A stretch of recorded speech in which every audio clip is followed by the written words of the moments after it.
औरंगजेब के कार्यकाल में 1669 में इस पूरे मंदिर को, पहले मंदिर बगल में हुआ करता था, 1669 में औरंगजेब के कार्यकाल में पूरे मंदिर को क्षतिग्रस्त करके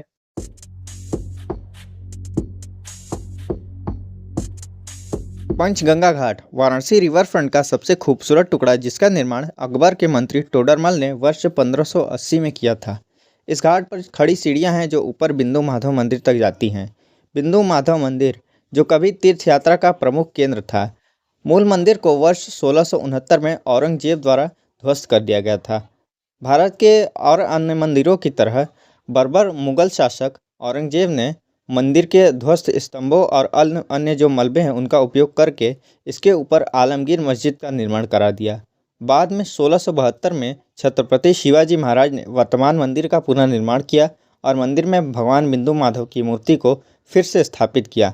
तब तक भगवान बिंदु माधव की जो मूर्ति है उसकी रक्षा के लिए मंदिर के विध्वंस के बाद 1669 से 1672 तक पुजारियों द्वारा देवता की जो मूर्ति है उसको गंगा में डुबो कर रखा गया था।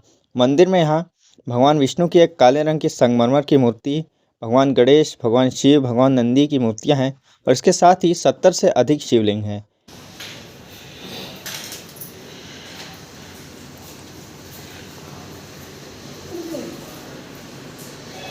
यहाँ पर पुजारी से बातचीत करने पर पता चला कि भगवान विष्णु की जो मुख्य मूर्ति है वो नेपाल में गंडकी नदी के शालिग्राम पत्थर से बनाई गई थी। वास्तव में मूल बिंदु माधव मंदिर से बरामद की गई थी। मूल मंदिर के नष्ट होने के तुरंत बाद यह विष्णु प्रतिमा जो है वो खंडहरों से बरामद की गई थी और कई वर्षों तक गंगा में डूबी रही। 19वीं सदी में मराठा शासक भवन राव ने इस मंदिर का जीर्णोद्धार कराया था।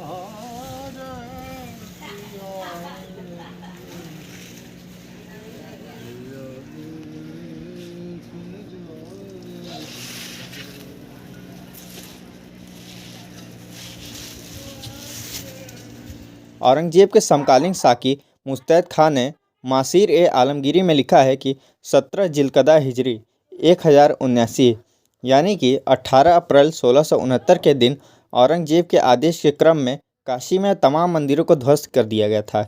इसके बाद 15 रबीउल यानी 2 सितंबर 1669 को औरंगजेब को खबर मिली कि उसकी आज्ञानुसार काशी में काशी विश्वनाथ मंदिर ध्वस्त कर दिया गया है और उस पर ज्ञानवापी मस्जिद उठा दी गई है। इसके 3 महीने बाद के भीतर जो है काशी में 2 और सबसे बड़े तथा भव्य मंदिरों को ध्वस्त किया गया था, जिनमें बिंदु माधव मंदिर और कृतिवासेश्वर मंदिर जो है वो शामिल हैं।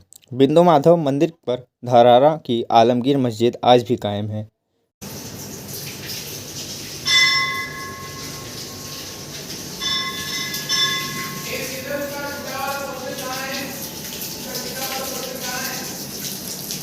काशी खंड की एक कथा के अनुसार इस मंदिर के साथ एक पौराणिक महत्व भी जुड़ा हुआ है।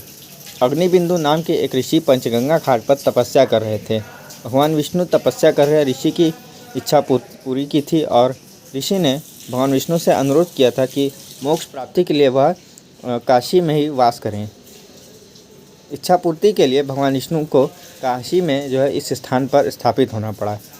भगवान विष्णु ने काशी में इस स्थान पर तब तक रहने का वचन दिया जब तक कि प्रलय नहीं आ जाता और साथ ही उन्होंने यह भी वचन दिया कि प्रलय भी काशी को नष्ट नहीं कर सकती। भगवान विष्णु ने निर्णय लिया कि इस स्थान को ऋषि बिंदु के नाम के साथ साथ उनके नाम माधव के नाम से जाना जाएगा। इसी प्रकार बिंदु माधव के नाम से यह जगह जो है यह प्रसिद्ध हुआ। भगवान विष्णु ने ऋषि की मनोकामना पूरी कर दी थी, तब से पंचनद तीर्थ पर बिंदु माधव के नाम से वे जाने जाते हैं।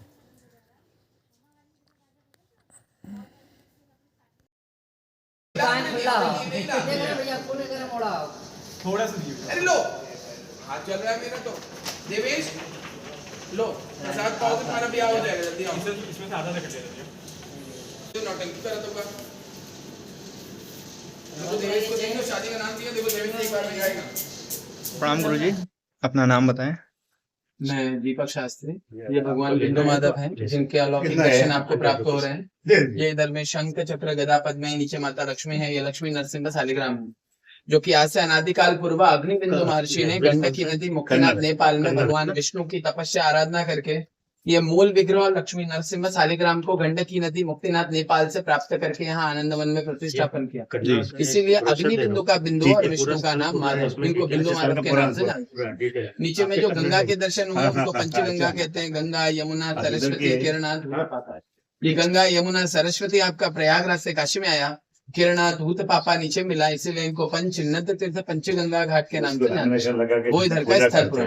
काशी दर्शन यात्रा श्लोक विशेषम माधवम गंडम गंडा पाणी च भैरवम वंदे काशी गुहा गंगा भवानी मनोकर्णिका। ये संपूर्ण काशी यात्रा श्लोक। काशी विश्वनाथ, अन्नपूर्णा, विशालाक्षी, ढूंढीराज, गणेश, काल भैरव, दंडा पाणी, बिंदु माधव, सभी का दर्शन, मध्याह्न काल मनोकर्णिका स्नान, काशी यात्रा परिपूर्ण। ऐसा इधर का स्थल।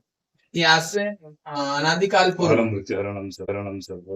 औरंगजेब के कार्यकाल में 1669 में इस पूरे मंदिर को, पहले मंदिर बगल में हुआ करता था, 1669 में औरंगजेब के कार्यकाल में पूरे मंदिर को क्षतिग्रस्त करके और उसमें तत्कालीन पुजारियों के द्वारा विग्रह का संरक्षण करते हुए 3 वर्ष के लिए विग्रह को पंचगंगा में छिपा दिया गया जी, जो कि 1669 से लेके 1672 ईस्वी में शिवाजी महाराज के द्वारा भगवान के विग्रह और शालिग्राम का पुनः यहाँ प्रतिष्ठापन हुआ। और वो उधर जो रखी हुई है भगवान की उत्सव विग्रह, जो कि कार्तिक मास में उत्सव होते हैं।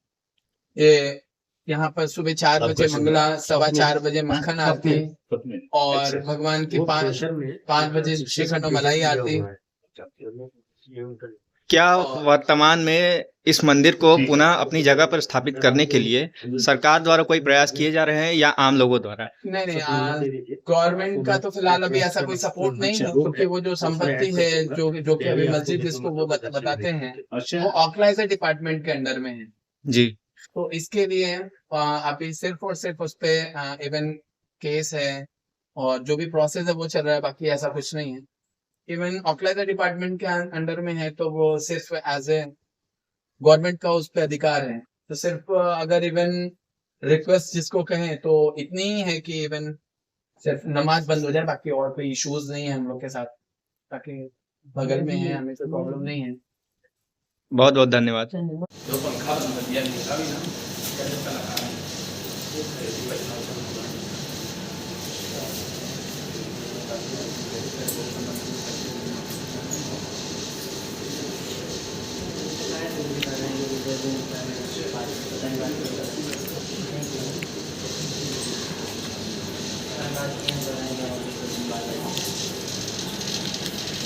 चलो